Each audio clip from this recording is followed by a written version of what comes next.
30% of Nigerian women don't carry pikin wey no belong to the man, give am. Most firstborns is always like that. You know why? Why? A lot of women, when they start out to start dating, they always have like 3 boyfriends for different reasons. Now, when they want to get married, they have to pick one. Where the problem arises, they always do send forth. They go to do send forth. So while you are doing send forth, that week of wedding, a lot does happen. You go and do bye-bye to the... With this send forth we are talking about is AKA having one for the road. Unprotected sex. That's what it is. One for the road. So by the time they get married, they won't understand that, okay, what happened? Because you won't really think that maybe that once could have, led to pregnancy. Yes. Unprotected sex now removes the thing they bring. Sometimes miscalculation can happen. But you've heard of twins that belong to 2 different fathers. Yeah. It's very possible. The story day.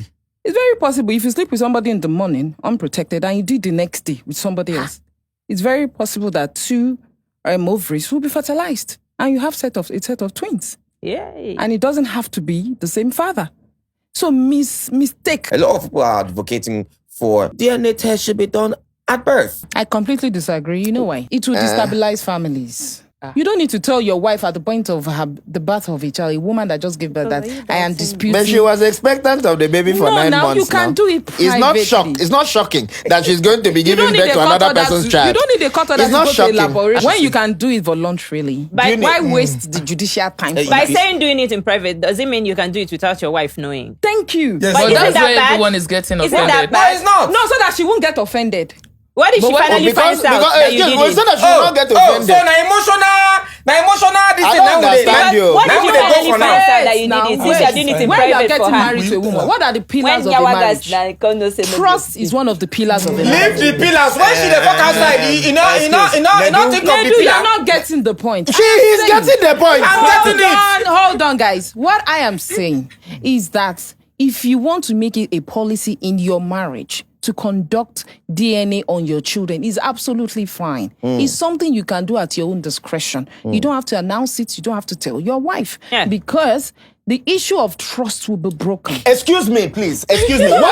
Why are you testing? If you stay intact and you meet one person, you can't I say agree. if your husband's genital Tools is small I or agree. big, because that is the standard that you have been introduced to. You are a virgin and something goes in. Is that size, right? The only time you can go back to say, oh, he tastes better or this one looks better is if you have also enjoyed another Others. experience. No, Sorry, not please. entirely. Yeah. Not entirely. Because Okay, there are okay, no. cases where the man cannot even get it up at all. If you don't test, how would you know? I have cases I've handled where the woman found out that the man couldn't get it up at all. And I asked, was there anything premarital sex? She said, no, they did the Christian way. Now she's stuck with him for 2 years. What should she do? That's a medical condition. So we're now going to test it hold now. on. But the issue is that it wasn't tested. She got into the marriage and found out that he couldn't get it up. So it's not even about the size alone. And sexual performance is also an issue.